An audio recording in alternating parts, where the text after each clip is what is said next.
السلام عليكم. ان شاء الله ده هيكون لسن 7 من يونت 4، وطبعا كالعاده هنبدا بالكلمات الاول، وعايزك تركز بقى معايا عشان كلمات اللسن ده رخمه شويه وكبيره، فتعالى نشوفها يلا. اول حاجه كلمه محيط يعني اوشن اوشن اوشن، وتعالى اديك بقى معلومه محدش هيديها لك خالص. اول ما تلاقي حرف السي، بص هو اصلا حرف السي بيتنطق اس امتى؟ لما بيجي بعديه اي اي واي، اي اي واي، زي كلمه سينما وكلمه سينامون وكلمه ساين وكلمه سيركل، تمام؟ طب بيتنطق كي امتى؟ لما بيجي وراه اي حرف تاني ما عدا الاي والاي والواي، زي كلمه كات، زي كلمه كات، زي كلمه كريين، اتفقنا؟ طيب ايه كلمه اوشن دي بقى؟ ما هي كلمه اوشن دي السي جه بعدها اي. بص يا سيدي، اول ما تلاقي حرف السي جه بعديه تو فاولز بنطقوا شين. تو فاولز، ايه هم الفاولز؟ A I O U E. أول ما تلاقي حرف السي جه بعديه حرفين من دول بنطقوا شين، زي كلمة ocean، زي كلمة إيه كمان؟ جه ها special special special، صح؟ وكلمة إيه كمان؟ commercial commercial، تجاري، صعب عليك مش مشكلة. زي كلمة إيه كمان؟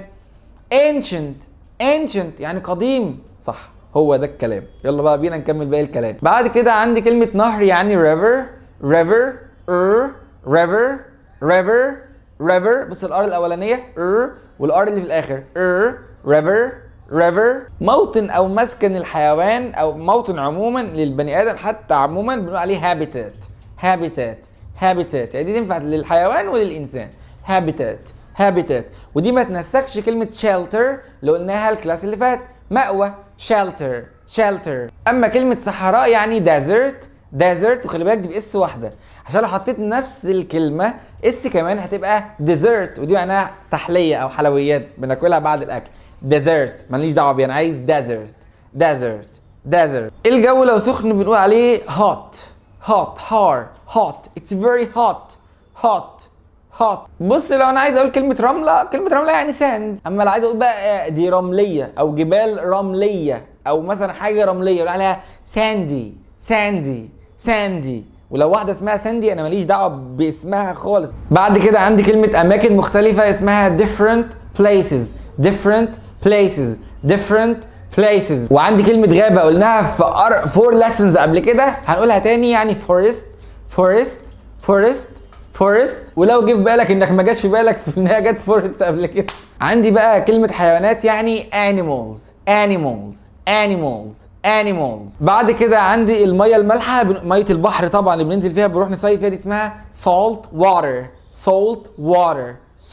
water. عندي بقى الميه العذبه بنقول عليها كده fresh water. طبعا بما اننا عارفين ان مصر دوله وامريكا دوله والسعوديه دوله، عاوز اقول 10 دول اخرى فاقول كده 10 other countries. بص التي اتش اهي، ده 10 other countries. طيب نهر النيل بيقول عليه river Nile. لو انا عايز اقول النهر بقول عليه the Nile. ممكن نقول على نهر النيل برضو ذا نايل، لان هو ده النهر الوحيد اللي عندنا فاحنا كلنا عارفينه، فمش لازم نقول ريفر نايل قد ما احنا نقدر نقول ذا نايل يعني نهر النيل او النهر عموما. طيب عايز اقول ايه الاطول، يعني عايز اقول مثلا نهر النيل ده هو النهر الاطول في العالم، فبقول كده the longest. فهنقول كده مثلا the river Nile is the longest، نهر النيل ده بيكون الأطول. بعد كده عندي كلمة تمساح يعني crocodile. بعد كده بيجي فرس النهر بيقول عليه hippo. بعد كده بتيجي كلمة سلحفاة اسمها turtle. عايز اقولها turtle ماشي، بس الأحلى تبقى turtle. بعد كده عندي نبات البامبو ده بيقول عليه بامبو. بعد كده النبات البردي بيقول عليه بيبايرس. عايز اقول نبات الموز فبقول عليها كده banana plant. بس يا سيدي دي كانت الكلمات اللي موجوده في الليسن ده. بعد كده ندخل على read and learn، تعال نشوف بقى شويه المعلومات اللي موجوده عن الحيوانات والغابه والكلام ده كله. يلا بينا. بس يا سيدي دي كانت الكلمات اللي موجوده معايا في الليسن 7. تعال بقى نشوف read and learn بيقول لي ايه، وهنقدر نطبق الكلمات دي بشكل او في sentences عامله ازاي. يلا بينا. اول حاجه بيقول لي كده animals and plants، ان الحيوانات والنباتات مالهم live in lots of different places. different places. النباتات والحيوانات دول بيعيشوا في أماكن مختلفة كتير جدا. They are called بنسميها habitats. مواطن. habitats. طيب تعال نشوف ايه هي الهابيتاتس اللي عندي. أول حاجة deserts الصحراء يعني. Deserts are usually hot. الصحراء دايما او الصحاري دايما بيكون حر جدا جدا جدا. And sandy ورملية مليانة رمل كتير جدا. There isn't a lot of rain. ما بيكونش فيها امطار كتير، ما بقاش فيها امطار اصلا. يبقى الصحاري دايما hot و there isn't a lot of rain وما فيهاش مطر. وساندي وده بقى اللي بيميز ايه الصحاري اللي هي جمع صحراء زي ما قلت. تاني هابيتات معايا هي in forests في الغابات اللي هي جمع غابة. in forests there are lots of trees. تاني there are lots of trees بيكون فيها أشجار كتير جدا and other plants ونباتات كتير جدا جدا. تفتكر ليه؟ عشان there is a lot of rain بيكون فيه أمطار كتير جدا في الغابة. طيب يبقى أنا أول حاجة في الصحراء it's very hot حر. sandy مليانة رملة يبقى hot sandy and there isn't a lot of rain. دول الثلاث حاجات اللي بتميز الايه الصحراء. طيب في الغابة بقى بيكون في ايه lots of trees اشجار كتير جدا جدا and other plants ونباتات كتير جدا. وكمان بيكون في امطار كتير جدا بس مش مكتوب هنا في الليسن ده. الغابات بيكون فيها امطار كتير. طيب بعد كده الهابيتات الثالث اللي معايا هو الريفرز الانهار. بيقول لك rivers have fresh water يعني احنا نقدر نشرب من ميه النهر عادي، بس ما ينفعش نشرب من ميه البحر. نشرب من ميه النهر from rivers. اما بقى الهابيتات الاخير اللي معايا هو الاوشنز المحيطات دي زي ميتها زي ميه البحر كده بالظبط، بيبقى كبيره جدا جدا بس oceans have salt water. المحيطات دي بيكون ميتها مالحه مش عذبه زي النهر، ما ينفعش نشربها. وبعد كده بيديني معلومه صغنونه خالص، بيقول لي كده في الصوره دي the river Nile ان نهر النيل بما انه singular مفرد حاجه لوحدها فبيقول is. The river Nile is the longest river in the world. نهر النيل ده اطول نهر في العالم كله. عندنا في مصر لازم تبقى فخور انك مصري. ف the river Nile is the longest river in the world. وبعدين بيقول لي كده it is in نهر النيل ده موجود فين؟ in Egypt موجود في مصر and in 10 other countries وفي 10 دول تانيين. بس يا سيدي دي معلومة لازم اعرفها ان the river Nile is the longest river in the world.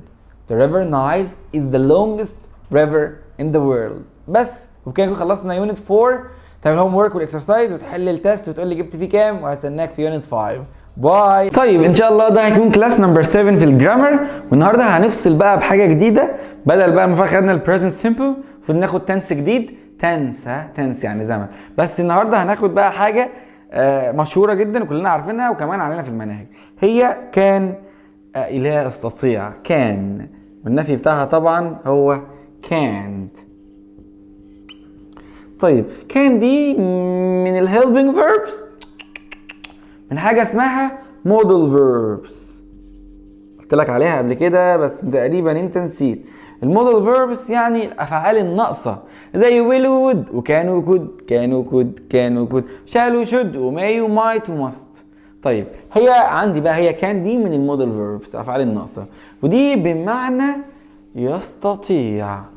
وخلينا نبقى واضحين كده مع بعض. سيبك من كانت دلوقتي، خليك معايا في كان اهي. اكتبها لك بقى ايه بخط كبير اهي. كان بمعنى يستطيع، يعني بنشوف انت تقدر تعمل ايه وبحط مع كلمة كان. والميزة بقى في الموضوع ده ان كل الضمائر بتيجي مع كان، يعني I can، he can، she can، it can. كل ده كان، مفيش بقى حاجة زي دو ولا زي ده، كله we can، you can، they can. وهنحط هنا اي فعل اي verb انت حافظه. تقدر تطير؟ بتقدر صح؟ قول I can fly. تقدر ايه؟ تسوق. I can drive. هو يقدر يسوق. He can drive. اقفل بقى الجملة. هي بتقدر تعمل ايه؟ تقدر تطبخ. ماشي. She can cook. بس حبيبي ما تجيش تقول لي I can drink water. I can ايه ده؟ ايه ده؟ تقدر تشرب ميه؟ يعني انت تقدر تشرب ميه انا بقدر اشرب عصير فراوله يعني؟ انت بتعرف تشرب ميه وانا بعرف؟ ما كل الناس بتعرف تشرب ميه. قول لي حاجه مش كل الناس بتعرف تعملها. مش كل الناس بتعرف تطير يا راجل. مش كل الناس بتعرف تسوق. مش كل الناس بتعرف تطبخ. فاختار الحاجات اللي مش الكل. ما تقوليش I can eat. انت بتقدر تاكل وانا بقدر اتنطط يعني؟ ما كلنا بناكل. ركز معايا يا حماده. اختار الافعال اللي مش الكل بيعرف يعملها. fly, drive, cook. ما تقوليش I can cry. انا بعرف اعيط. ايه كان بتيجي مع الحاجه اللي محتاجه قدره معينه. يعني مثلا it can work. والله الاله دي تقدر تشتغل. القلم اهو it can work. ماشي. we can jump. احنا بنقدر نقفز. خليها small معلش. ها you can play tennis. صح. they can read. صح. هما بيقدروا يقروا. منطقي. بس فركز معايا بقى. يعني I can fly. انا اقدر اطير. he can drive. هو يقدر يسوق. she can cook. هي تقدر تطبخ. it can work. هي تقدر تشتغل. اللي هو بشار على حاجه غير عاقل يعني. we can jump. احنا نقدر نقفز كده. you can play tennis. انت تقدر تلعب تنس. they can read. هم يقدروا يقروا. فانا بستخدم كان مع الفيرب اللي حد معين يقدر يعمله ومش كل الناس تقدر تعمله. اتفقنا؟ طيب لو انا عايز اقول بقى انا ما اقدرش اطير. بسيطه. لا بسيطه قوي. حط لي هنا بس. بص كلمه نط. بس هندمجها بس. بص هيبقى كده شكلها وحش عشان بس لما تيجي فلما اجي اقول ان لا بص ممكن تشيل بقى كل ده تمام وتحط لي ابوستروفي تي بس كده.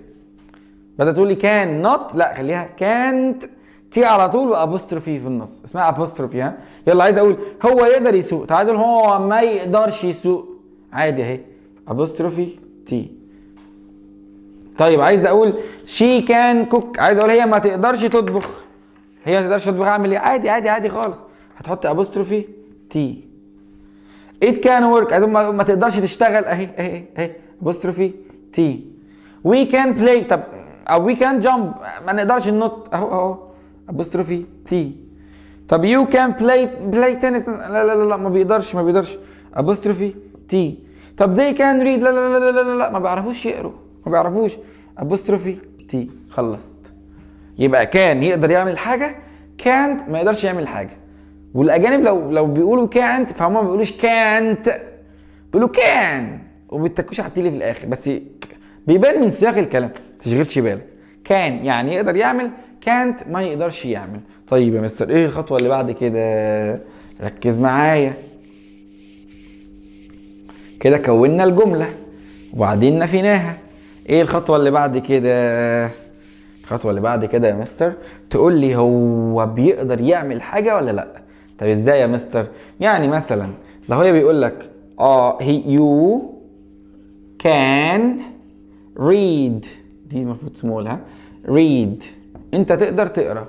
طيب انا عايز بقى اقول هو انت بتقدر تقرا. بس هات لي كان هنا. هات لي يو هنا. can you read. can you read. تعرف تقرا. طب قول لي تعرف تكتب. can you write. طب قول لي مثلا بتعرف تسوق. can you drive. اي حاجه. can you can he can she can they can وهكذا.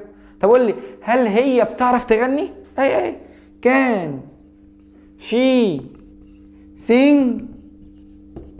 خلصت.